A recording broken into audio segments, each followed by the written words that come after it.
There's something grounding about a coffee table that carries the raw edge of a tree, as if the forest itself reached into your living room and set down a slice of itself to stay. Live edge coffee tables aren't just furniture. They're centerpieces that speak in the quiet language of time, grain, and growth. Each one is a story frozen in wood. The slow spiral of growth rings, the knotted reminders of lost branches, the smooth arc of a bark line that once met wind, rain, and sun. These tables bring the wild indoors, not tamed but honored, merging organic imperfection with functional design in a way that no machine slab could ever hope to replicate.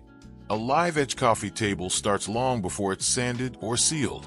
It begins in the woods, sometimes literally, sometimes metaphorically, where a tree grows over decades, maybe centuries, before falling naturally or being responsibly harvested.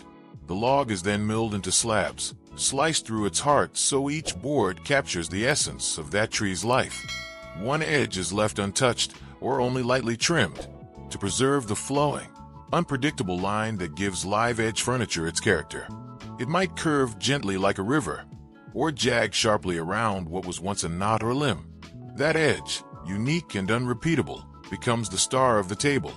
When artisans select a slab for a coffee table, they look for more than just width and length.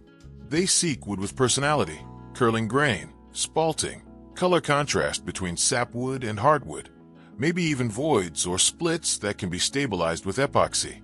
Walnut is a favorite for its dark richness and swirling lines, while maple offers a lighter, more luminous tone. Cherry adds warmth that deepens over time, while ash, oak, and elm each bring their own textures and strengths. In some cases, slabs are book-matched, two slices from the same log opened like a book, so the grain mirrors itself across the tabletop, doubling the visual impact while maintaining the organic edge on either side. Finishing a live-edge coffee table is an art form. The top is plain flat, but not necessarily perfect. Some leave shallow dips and ridges to preserve the wood's natural topography.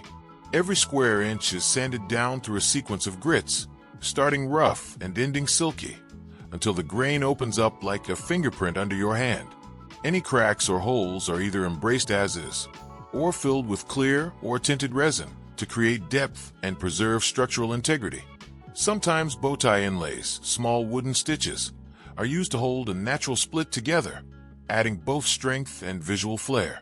The finish might be oil, allowing the wood to breathe and the grain to glow without gloss. It might be a hard wax oil for a slightly more matte, durable look, or a water-based poly to preserve a natural tone while offering extra protection.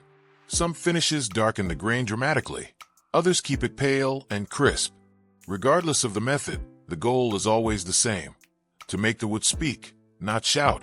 A good live edge finish feels soft under the palm, not slick. It draws you in with depth, not shine. And then there's the base. The table's soul is in the slab, but its presence in the room is shaped by the legs beneath. Some makers go rustic, heavy with trestles or slab legs that match the top. Others contrast the wild top with sleek, minimalist bases, hairpin legs in black steel, trapezoidal supports, even geometric shapes cut from powder-coated metal. A table might rest on sculptural ironwork that evokes vines or branches, or it might float above an acrylic base that disappears entirely, leaving nothing but the wood itself to dominate the view. The choice of base shifts the table's energy, grounded and earthy, light and modern, industrial or artistic.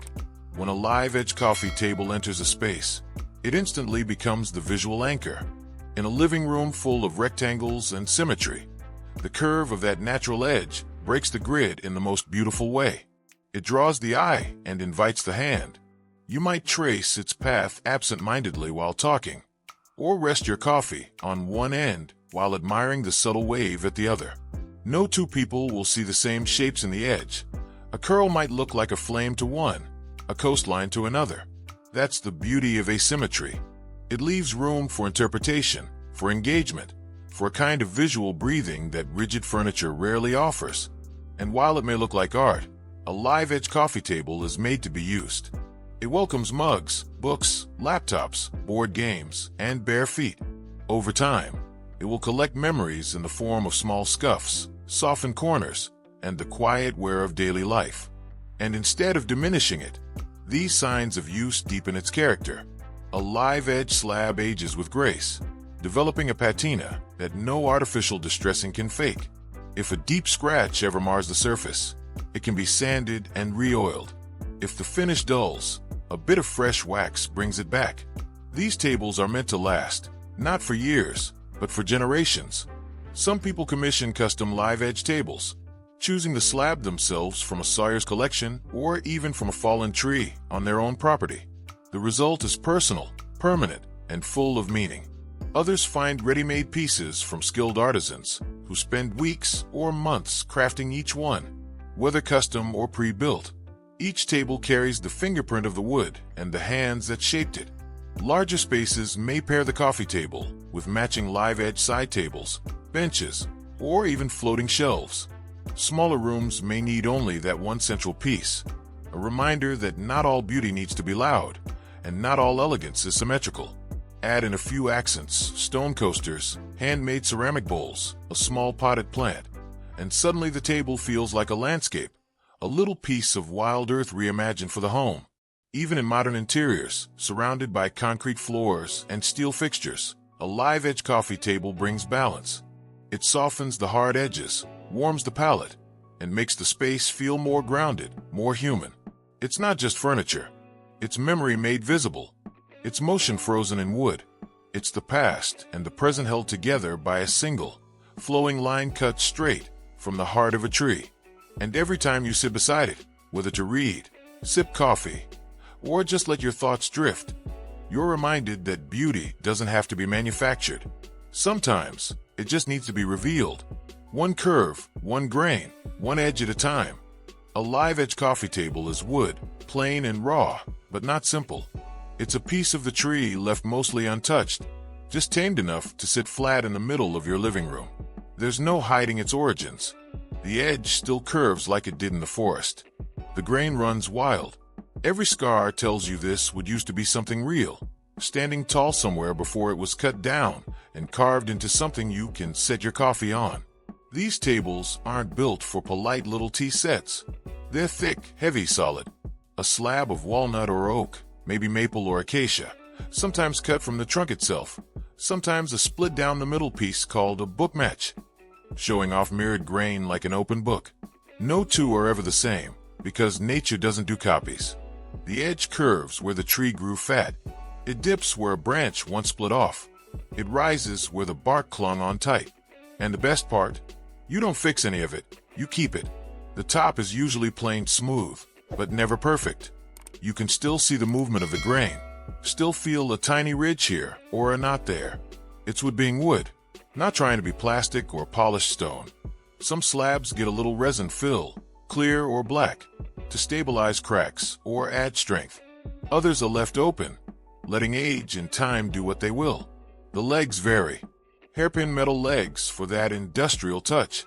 Solid wooden blocks if you want something more sculptural. Even cast iron if you're feeling bold. The trick is contrast. Hard lines underneath, wild edge up top. It's balance. Structure holding up chaos. Finishes are usually matte because shine cheapens it. Tung oil, boiled linseed, or matte polyurethane keep the wood protected without hiding its face. You want to see the grain. You want the light to slide across it in the morning and shift again by sundown. Gloss just gets in the way. These tables work anywhere. Put one in a minimalist white room and suddenly you have texture. Stick one in a rustic cabin and it disappears right in. Slide one into a concrete loft and it becomes the soul of the room. The only thing that remembers the outside world. And it's not just art. It's usable. You drop your keys on it, toss your phone, let your coffee ring stain the surface, and it just makes it better. Over time, the table doesn't wear out. It wears in. It collects moments and keeps them. Making one is honest work. You start with a slab. Thick, heavy, awkward. You flatten it. You sand it until the dust clouds fill your shop. You oil it and watch the grain explode to life. Then you bolt on the legs, flip it over, and step back. And that's when it hits you. This used to be a tree. And now it's furniture. Not because you erased its past, but because you kept every part of it intact. People buy these tables because they're tired of things that look good but mean nothing. Veneers that peel, MDF that warps, fake grains printed on paper. Live edge coffee tables are the opposite. They're solid, real. They take up space, physically and visually, and they don't apologize for it. When guests come over, they'll touch the edge first. Every time. It's instinct. Fingers trace the curves, find the dips, follow the flow of the tree. It's not just a table anymore. It's an experience. So next time you're sitting in a room that feels flat, too clean, too sterile, think about dropping a slab of raw nature right in the middle of it. Something that lived long before you did. Now holding your coffee mug like it's nothing. That's a live edge coffee table. Not just furniture, but a piece of time you can touch.